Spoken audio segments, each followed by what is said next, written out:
Okay, this is a brief history and review of what is known as an Interlinear Bible. Now, people may not know, most people don't know much about Interlinear Bibles, but I'm going to start at the very beginning. This particular one, it does not have an author named anywhere. It's simply called the Interlinear Hebrew and English Psalter. And it has been occasionally reprinted. This particular one, as you see, by Zondervan, but that's a much later printing house than who had it originally. Original publishers was Samuel Bagster and Sons Limited, London. So I believe it is attributed to the year 1852 or thereabouts. Now, the object of this work is to afford to the Hebrew student grammatical aid in reading the book of Psalms in the original language. But this is really for people who don't necessarily know Hebrew that well. But you can see it, the book of Psalms. Now, what's so cool is blessings of the man who not walked in the counsel of the wicked. So there it is, Aleph, the first letter of the Hebrew alphabet. So there it is, the beginning of the Psalms. And there you see the actual Hebrew of the Bible. Now this one had a rather interesting coding. You'll see some of the letters are hollow and some of them are not. What they wanted to do was the hollow letters are the letters that form parts of prefixes and suffixes that modify the basic word. And then the ones that are solid are the letters that express the etymological root of the particular Hebrew word involved.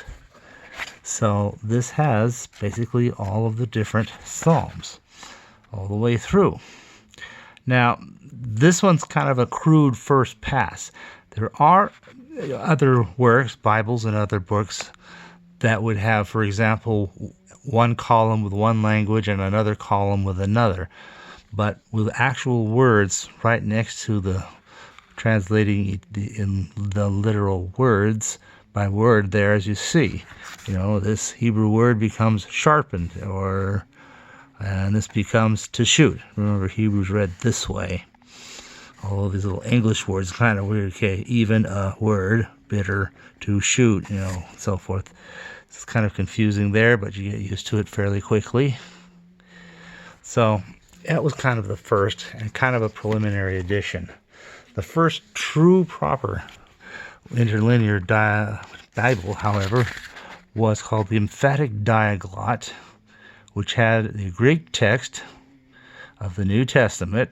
As you see here, a particular recension of somebody named Griesbach, and interlinear word for word. So the person who did this, now his name is here, by Benjamin Wilson. Now, he made this book back in the 1860s or 70s, thereabouts. And he was a Christadelphian, which a lot of people don't know much about the Christadelphians. They were a small group of Protestant Christians who had adopted a number of views that would later on become much more famously known among the Jehovah's Witnesses. But this is way back in the early days. The Christadelphians had been around even before Charles Russell, who started that group, was even active yet. But you can see here, you have the Greek. Yeah, it's all Greek to me. So here it is, verse 21 here. Here's this word. You have heard, ot, it is said. See, you've got the actual meanings of each individual word. But it has something else. It's kind of hard to put it from the fragmentary bits of the words there. So you have a translation here that shows what it is saying. You have heard that it is said to the ancients, thou shalt not kill, and whoever shall kill will be amenable to the judges. It says, liable shall be to the tribunal. See, sometimes the word order is different, but you see it in the original. The idea here is, even for those of us who don't speak Greek, this is absolutely close to the basic biblical text as this non-Greek fluent people can possibly get. You can look up any one of these words in a standard Greek dictionary, which just the word will be in Greek, but you'll have a English or whatever your vernacular may be explaining the definition and use of the word and what different meanings it may have in different contexts or with different suffixes and prefixes and so forth, depending on its grammatical place in the sentence. But you can look at the word and know exactly what it is. You can sometimes even make out some of the etymology of some of the words. So this started this out here, and that was the very first one. Benjamin Wilson, the Christadelphian, was the first to actually make a full, proper interlinear Bible in the form of the Diaglott. He only did the New Testament, and unfortunately, for him, Christadelphians were kind of a small group, and it was not enough to support Benjamin Wilson, to the point that he finally had, just to be able to survive economically, he had to sell off the plates of this book to Charles Russell, who of course was busy creating his International Bible Students, as they knew at the time, and which has ultimately morphed to what we call the Jehovah's Witnesses today. So they began using his plates in 1926, and since then had kind of reissued this thing from time to time. And so it has his original thoughts, that is to say Benjamin Wilson's. I suspect the index is not Wilson's, but everything else here would be. So that would, that was the first one. Well, obviously, it was a good idea that another more serious scholar should attempt the same thing. So we now have an interlinear Greek-English New Testament using a King James Version with a Greek-English lexicon and New Testament synonyms, say that word, by George Ricker Berry. In 1897, he created this. And again, it's the same basic format. You have the original Greek, you have the words underneath that for each Greek word. And it's a simple thing to learn enough of the Greek alphabet that you could probably sound out the words, and from there even make out the etymology of some of the words. And you still have the running text on the side that tells you what's being said in a more straightforward English form that we're familiar with. So, his would have a lot of good scholarly notes and cross-references and things like that. So that's what he did. And he has a little lexicon here. So a lexicon is what has a Greek word, tells you what it means.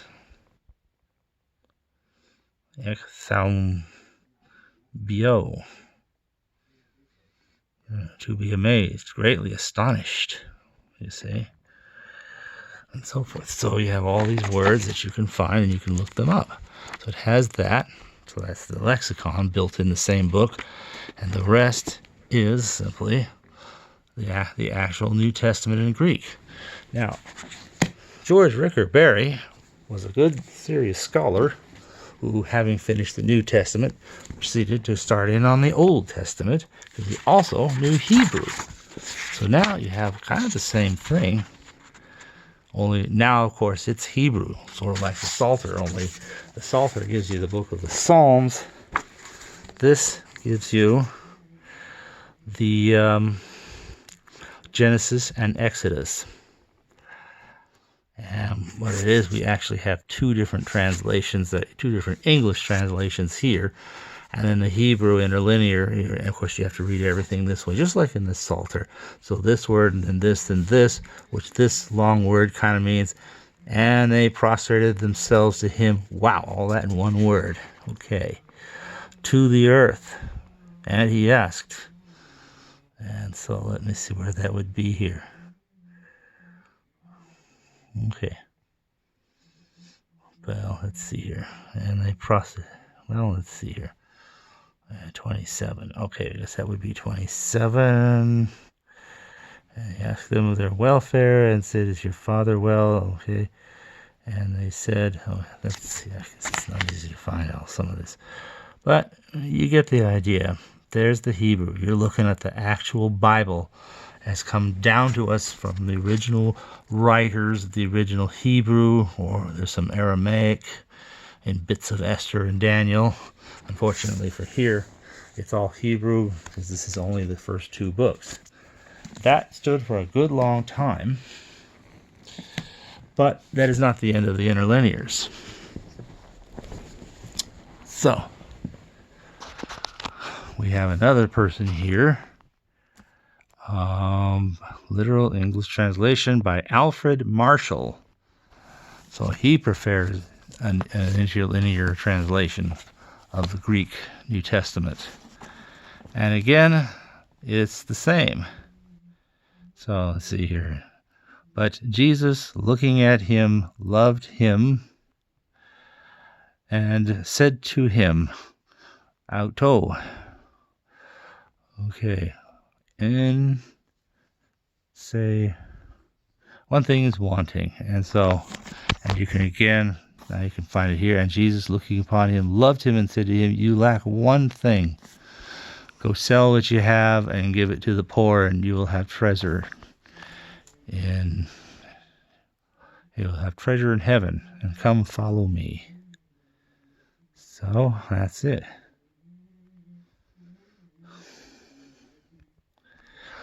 You just take a passage there, but again, you have the Greek, and so that gets you real close to the Greek. Well, bouncing back, strangely enough, one other interlinear goes back to the finally the Jehovah's Witnesses had a large enough staff and crew to begin to start trying to spread some actual intellectual development to some of their people by exposing them to the Greek of the New Testament. They never bothered to try to get into the Old, but they did the Greek, and they prepared this edition, and you can see the Greek. This time the Greek text is of Westcott and Hort, and it has their translation, and you can sometimes see some very strange things.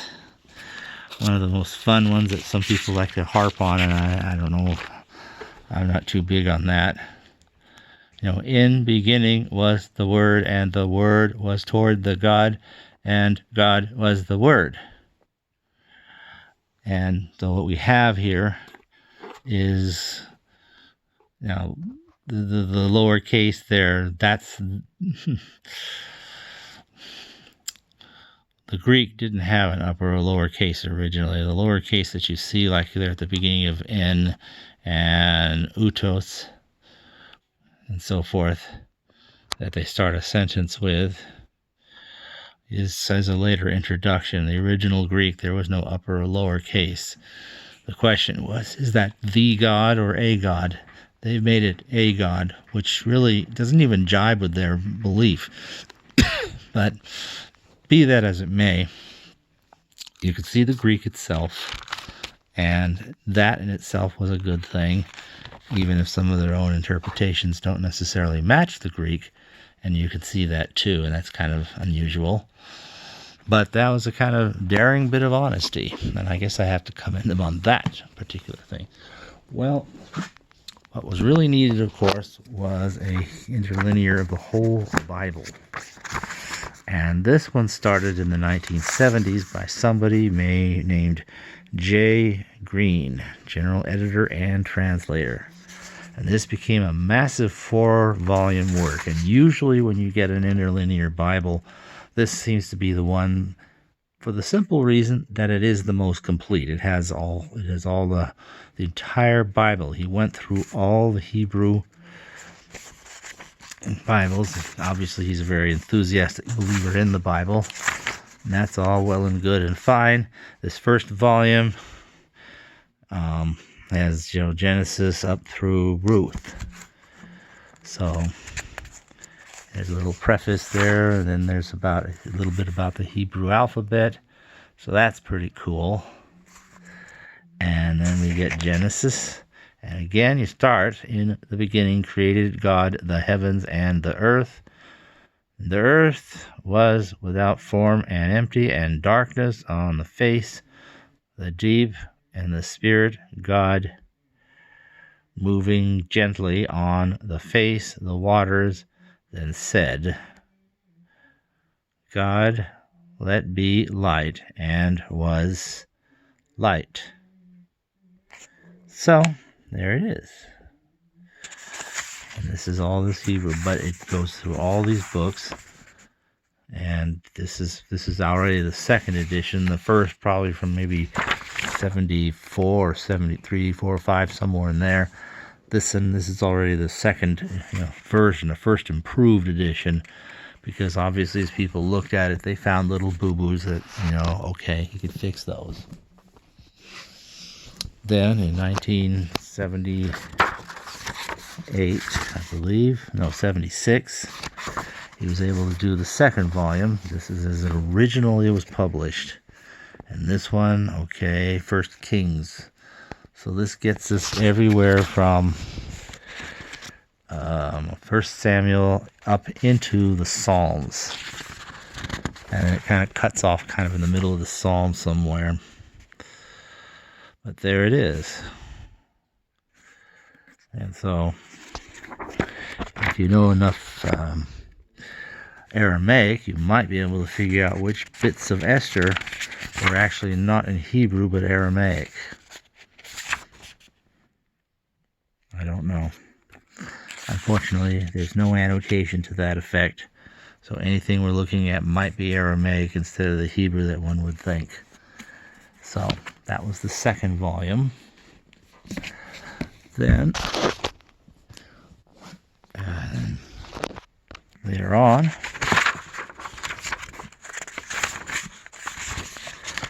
in 1978, he has the third volume. So now, as the third volume marks a milestone in the history of Bible study, for it completes the entire Old Testament, and this is, of course, the first time that this gigantic task has been accomplished. That is true. So here we finish the whole, we're once again back in the Psalms, just like that very oldest one, but now with the running text as well as the words themselves. And we carry it on through from the Psalms, and here we are in Isaiah. Here we are in more Isaiah. Here we are in Jeremiah. Here we are more Jeremiah. Ezekiel, more Ezekiel, Daniel, Hosea. Look at this, Zechariah. So there it is. There's some of the original Hebrew of Zechariah. Pretty cool. So now, we've finally gone through the whole Old Testament, and then he decided to go do the New Testament, the Greek. And this one is actually 1979. And so here you just have the whole New Testament, and it's all, there it is. Well, it's all Greek to me, but there it all is. And I will give to you the keys of the kingdom of the heavens. And whatever you bind on the earth shall be having been bound in the heavens. So, there's 19. There you see right there. And I will give you the keys of the kingdom of heaven, and whatever you may bind on earth shall occur, having already been bound in heaven. And whatever you may loose on the earth shall occur, having been already loosed in heaven. Now, one thing that's kind of distinctive about this particular Bible is its running text is something called a King James II version. I've never seen a King James II version Bible anywhere. There's the original King James. There's also something called the New King James, and maybe this King James II may be kind of a preliminary or like beta version of the New King James Bible. It's a little more updated in language, but it isn't exactly a New King James either. So it's kind of distinctive, but it's a good readable text. And so it gives us what's going on, and you can see in general, and then you can also look at all the individual words. And this gets you as close to the text as you can. And that's pretty much all of them. As a small footnote, even as the days of intellectual progress were already beginning to wane, but in the pipeline, the Watchtower, I think, updated their Bible a little bit. Correspondingly had to update their interlinear as well. So in 1985, this, so far as I know, the latest 1985 edition stands as the most recently made interlinear Bible of them all. So, other than later printings, probably with numerous corrections and adjustments, as more have been found and so forth in the J. Green version. So, that's what you have, and those are all the interlinear Bibles, the different editions, or different translations that exist. Thanks for listening.